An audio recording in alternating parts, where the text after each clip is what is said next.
Hey, it's Jane. Take number two. I had the camera turned around so that I was like actually, well, the phone turned around so that I was actually seeing myself. And that's just stupid because how do you not stare at yourself and then clearly you're not looking at the lens? Anyways, whatever. Corrected. No screen. I'm looking at a lens because that's all I've got to look at. Okay. Oh, let's redo that. So, you may notice that I'm laying down. I'm slowly melting into this bed. Um, so sorry, I gotta shed a layer. I'm getting too warm. I gotta shed 2 layers.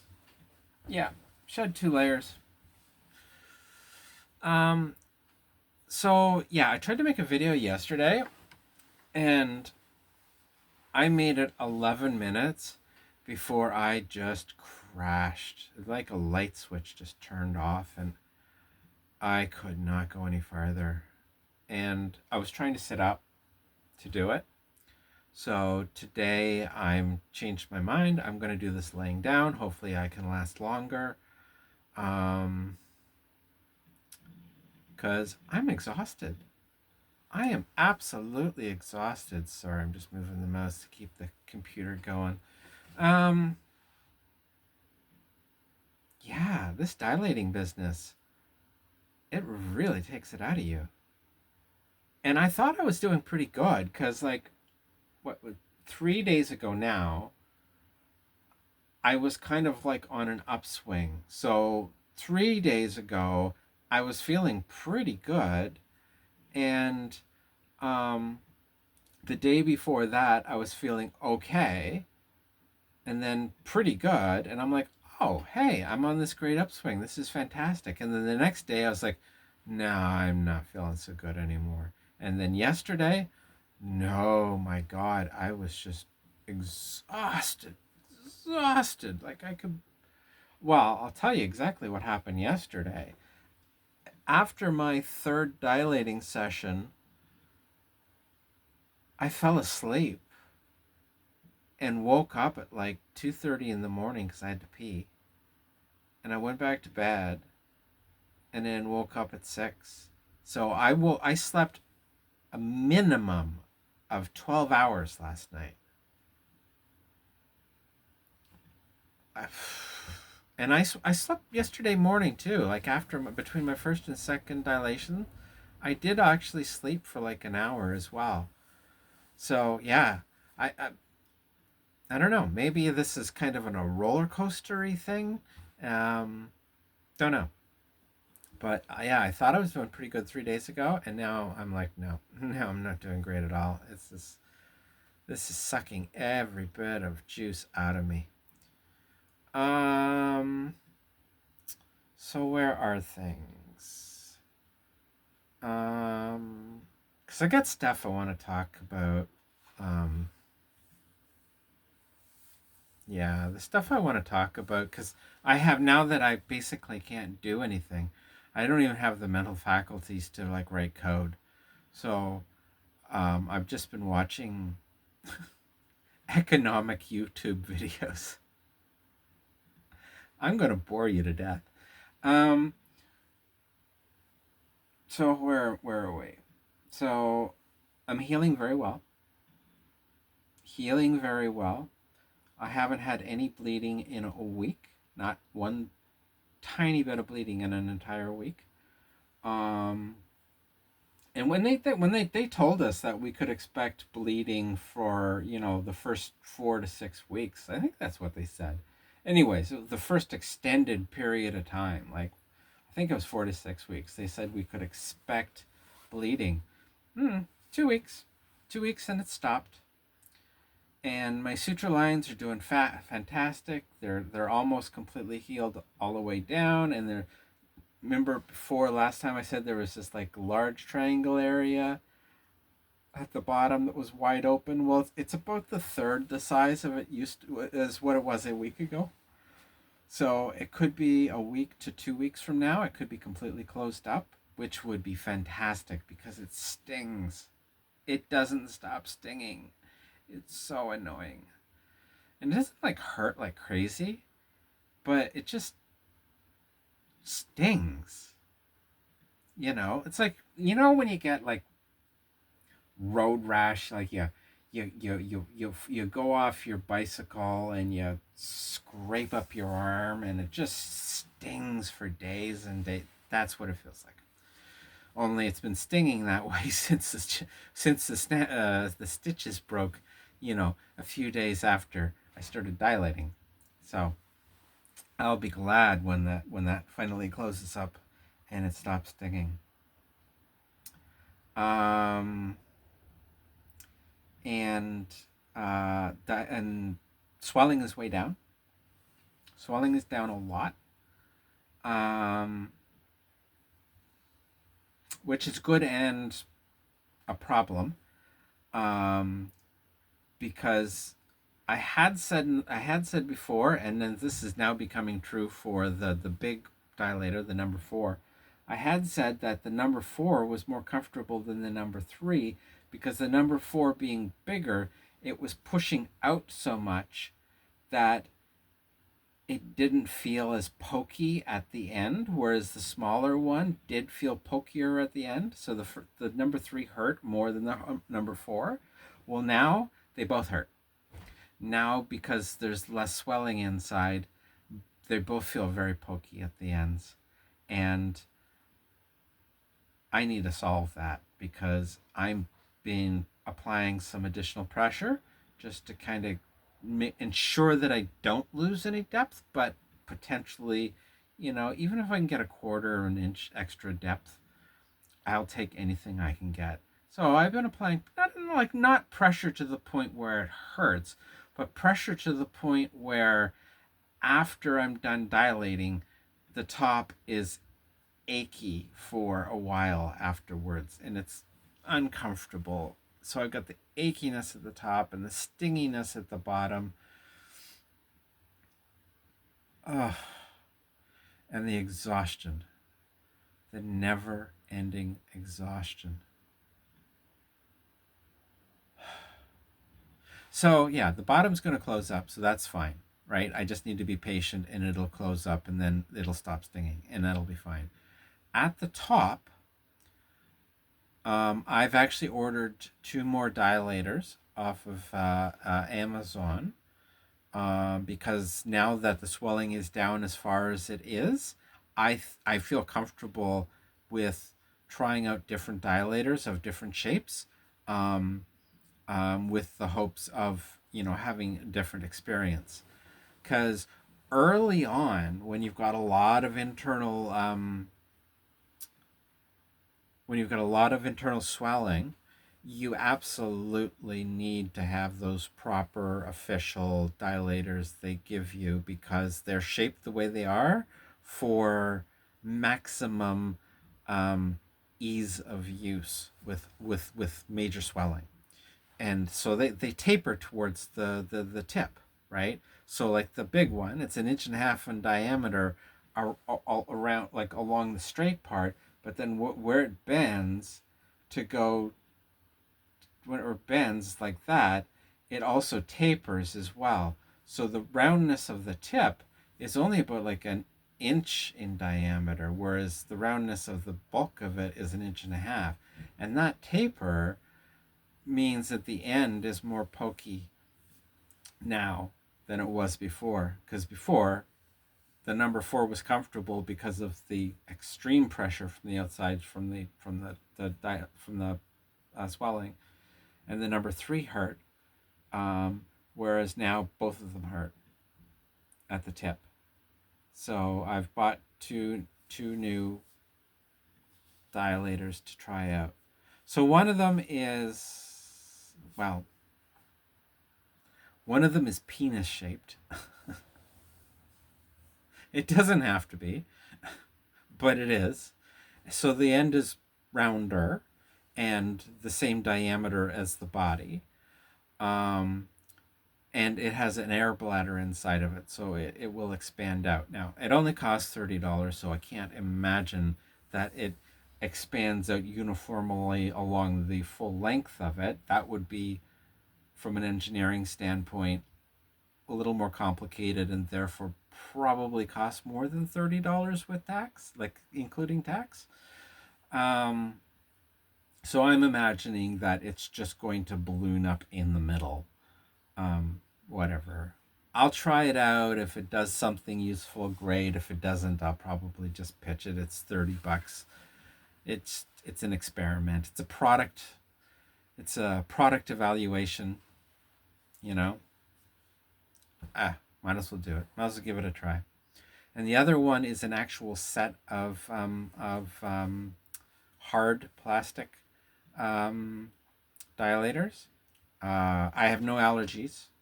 I have no allergies whatsoever, so that there are no plastics that I can put inside that would cause any kind of reaction, because I am allergic to absolutely nothing. Um, so this set of dilators, the set of seven, which is a bit of a waste because I only want the big one, and all the rest of them I've got absolutely no use for. Um, um, and it costs $67 for the set, which is, it's a little more money, but again, it's not that bad, and I can afford it, and it's fine. It's worth the experiment. And it is 1.65 inches in diameter versus the 1.5 inches of my number four. And I could use a bigger diameter. I think that would feel more comfortable. And the end is perfectly hemispherical, which I like that. I like that fact, the fact that it's perfectly hemispherical. It doesn't have any bend to it, but that's fine. My floor muscles are softening up to the point where I can do the 45-degree dive and then the turn in, and I don't need I don't need that bend in the dilator anymore. It's fine. It's fine without it. Um, and it's going to get increasingly better as the floor muscles soften up and become more supple. So anyways, I haven't got them yet, but when I get them, I'm going to give them a try, and I'll share my results, because I think, like, initially, yeah, you absolutely, hands down, you want to use the proper dilators that you get from your surgeon. But when things finally relax and soften up, and the swelling goes down, and you have essentially more room to work with in there, um, if your prescribed dilators are pokey, and you don't want to feel that pokiness because it does ache afterwards. If there's another shape that works, then hey, there's another shape that works, and yeah, it's okay to experiment after the swelling is down, after your floor muscles are starting to soften up, after you've stopped bleeding, like after all, after things are settled down enough that you feel comfortable experimenting, you can experiment. And I'm comfortable experimenting at this point because yeah, I'm totally comfortable. So that's coming up, but I can't really say anything more about it now because I no idea. I haven't got them. Um, Mostly it's just the exhaustion. Fuck, it sucks. I mean, it really, really, really, really, really sucks. Um,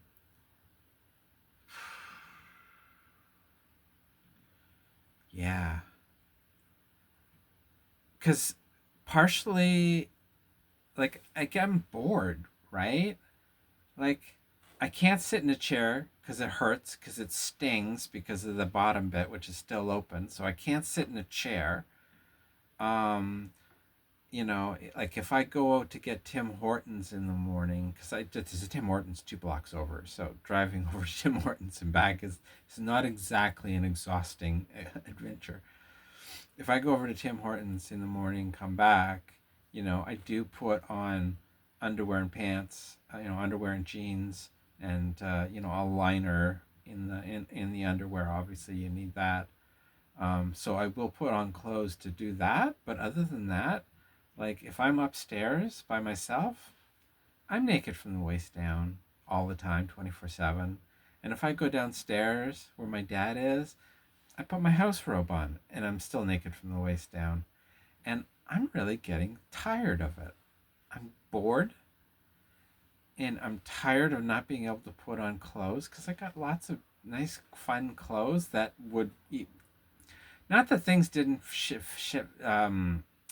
fit shapely before because, I had an orchiectomy, so everything tucked perfectly. But now there's not even any tucking, right? So, like, you know, um, all of my clothes will fit even better than they already do. And I can't wear them because I'm not healed enough. Once it closes up at the bottom, then I will be able to wear clothes more frequently. But right now, I have to use a pad, and pads are uncomfortable, and it stings, and so I'm basically trapped in bed, mostly laying down, watching YouTube videos, whining on Blue Sky, and probably annoying the hell out of people. And yeah.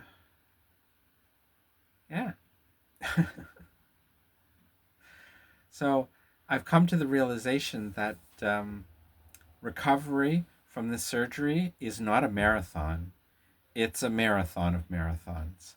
Every day is a marathon, and then you have the marathon of all the marathons that you do each day.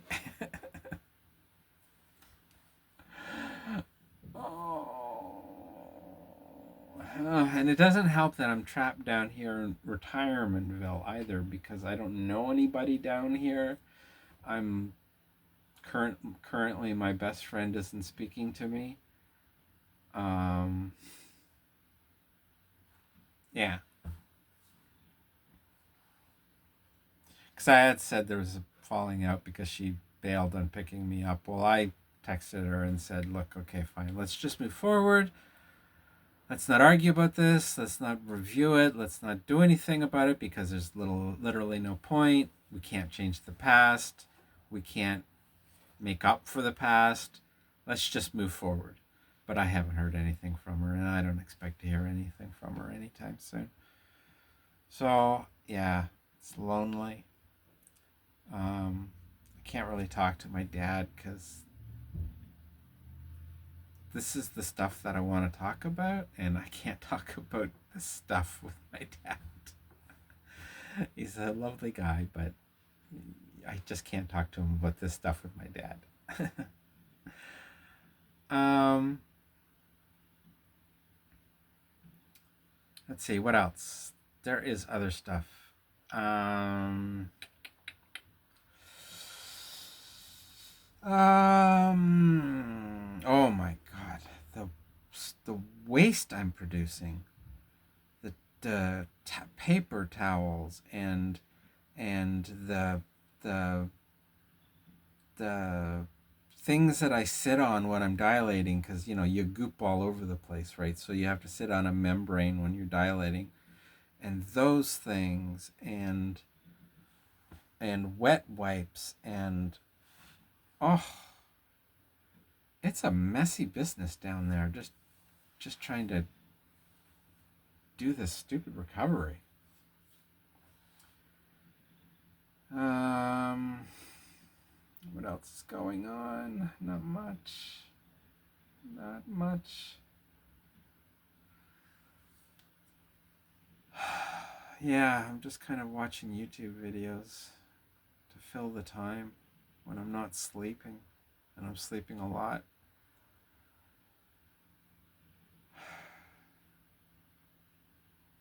So I've been watching economic YouTube videos because, I mean, I'm going into stock trading, and while economic subjects are not necessarily that pertinent to what I'm doing, because I'm doing day trading, where like I'm not doing investment grade trading, right? I don't give a shit about that stuff.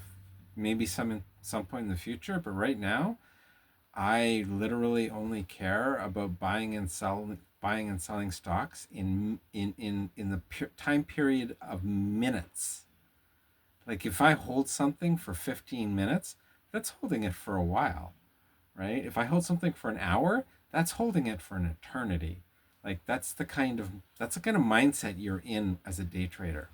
You really don't hold stuff long. Um, so whether the market's up or down or whatever, it doesn't matter that much.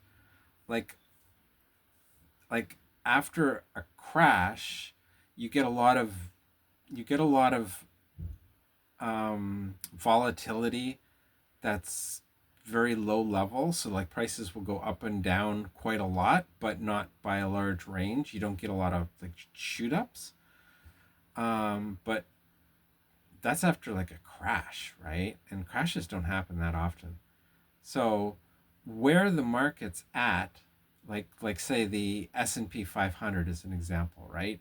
If it's up or it's down or wherever, as long as there's a good steady level of volatility, it doesn't matter whether things are higher priced or lower priced. It doesn't really matter to me, right? But I have been watching a lot of economic YouTube content because I am kind of curious about what's going on, because I find that the things I get told by the Canadian government sound like a load of horse shit. And I'm suspecting that the things that the Fed are saying aren't necessarily reflective of reality either. Um, and we just had our finance minister resign due to differences with Trudeau, and now there's questions about, well, maybe it's time for Trudeau to step down as party leader, and given that it's almost guaranteed that that little sawed off piece of shit Pierre Polyev is going to be the next prime minister, and that the conservatives are going to have a majority for a minimum of 5 years, but most likely 10. That's just how Canadian politics goes. They tend to have majorities for 10 to 15 years at the federal level. Oh my God. I just can't imagine having to spend the next 10 to 15 years dealing with Pierre Polyev. He is such a foreign agent. He's such a scumbag foreign agent. And Justin Trudeau is just making things worse. So yeah, no, I've been watching about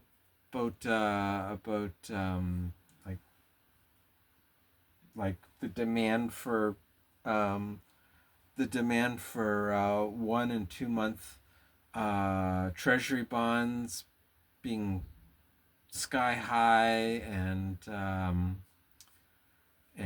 like the copper to gold ratio being super low, which means people are just dumping money into gold, and the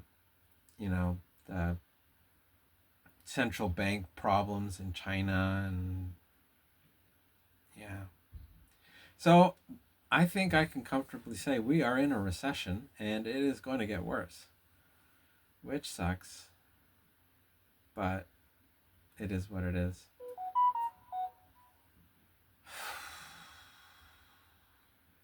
It's fascinating stuff, actually. I do really enjoy learning about macroeconomics. Um, it's not really something I had really ever been that interested in the past, but now that I'm starting to get interested in it, I do find it quite fascinating. Um, and again, it doesn't really pertain that much to what I'm going to be doing with stock trading. But once I start building up money, and I've got like extra cash left over, well, yeah, that extra cash is gonna need to do something. So that's when you start caring about macroeconomics, and where do you do your long term investing versus your short term investing, right? So I guess learning about this stuff now is probably a good thing. and a friend of mine on Blue Sky is teaching me so much. She's so amazing. She's so fucking smart. She just like pieces everything together so nicely and explains it so wonderfully, and I feel like an idiot because, like, I mean, the shit that I know inside and out, right? Like, I know systems architectural design, right? I can make a computer do damn near anything. But, you know, economics, I'm brand new. I'm a complete noob at this shit. And so to be able to talk with somebody on Blue Sky about economics and ask questions and then get these long diatribe answers that are like, holy shit, that pieces a lot together and really makes a lot of sense.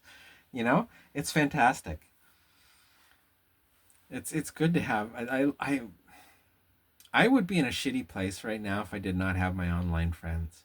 I really would be, because I just feel so fucking isolated down here in the goddamn Canadian hinterland, and yeah, it sucks. It just sucks being alone like this. So to have amazing friends to talk to online is just wonderful. I love them. I love them. I love you. All you friends that are watching this. I have no idea who's actually watching these, but whoever you are is watching these. I love you. um, yeah. What else?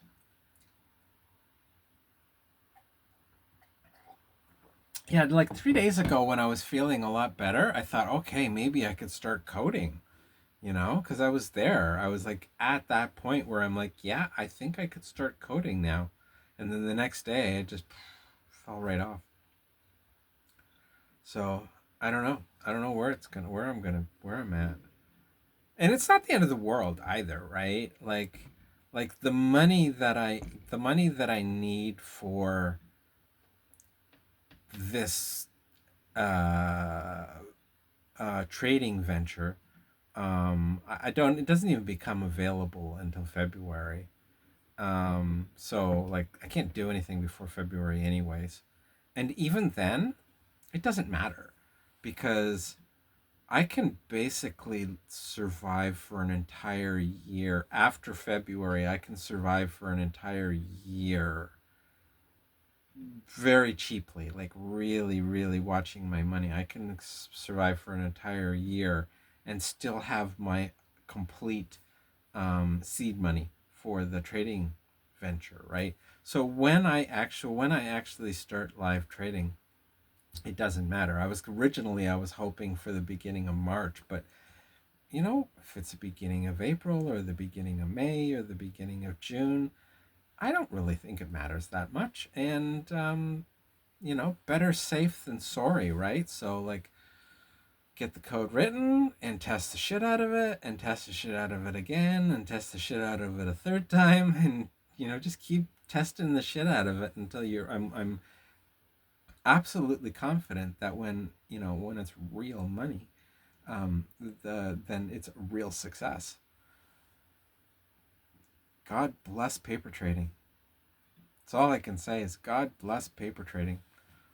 Um, ba, ba, ba, ba, ba, ba, ba, ba, ba, ba, ba, ba, ba, ba, ba. What can I say?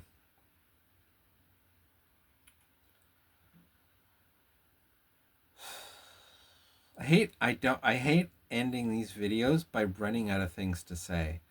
I kind of want to like develop a way of like having an endpoint. So basically, maybe sort of saying, okay, there's a final point I want to make, and I'll save it. So as soon as I feel like I'm running out of something to say, then I've got the final point to say.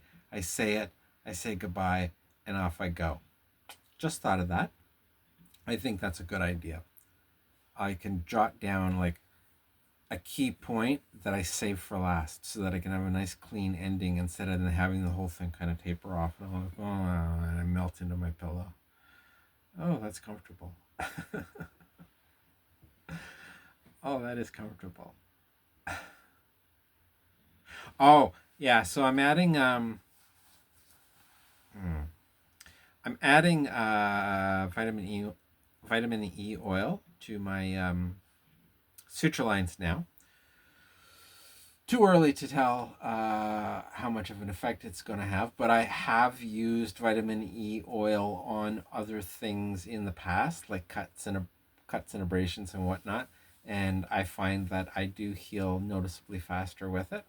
So I'm sure that it's going to help with the suture lines to soften them up because they're a bit lumpy.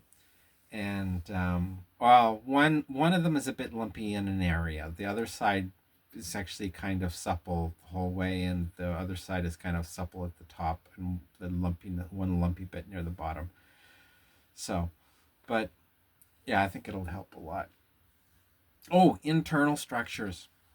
So yeah, the labia minora are stiff. I really don't like how stiff they are.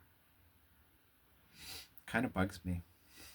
I hope they do soften up um, with time because it's not a matter of swelling, like because it's a very narrow bit of tissue, right? Uh,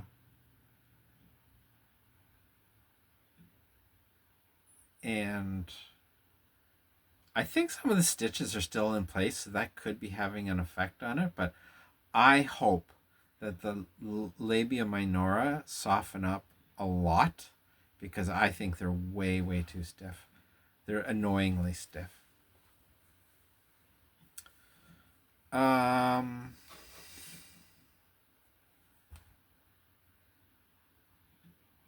yeah, I'm now grasping at straws for ideas of something to talk about, and I don't have much to talk about because there's not much going on. Okay, I'll call it there. I love you, and I hope you have a wonderful day or evening or whenever you're watching this. And I will talk to you again in a day or two or three or whenever I feel like I have the energy. Okay? Bye.